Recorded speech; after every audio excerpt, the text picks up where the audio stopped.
Actually, we are going to start putting some detail here. This is like a fish sketch, you know.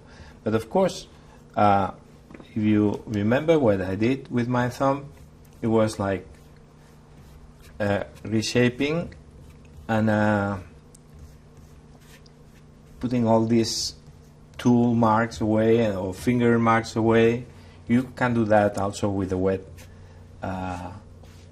cloth, but always I use my hands because it's, you know, it's good playing with the hands with clay. That's a bonus. Then I tell you that we are going to use tools for that, but not much though. Just make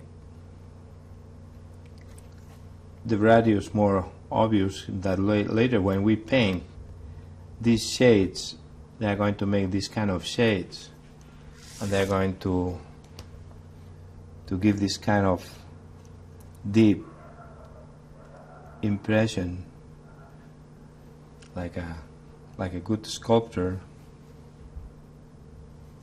I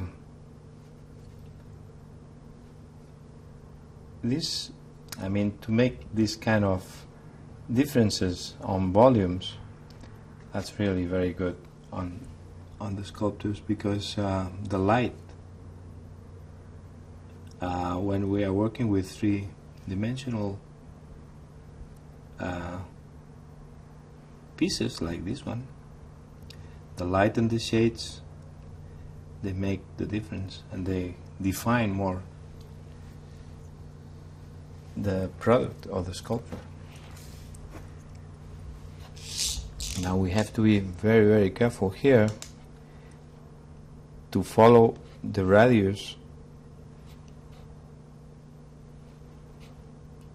that's the center.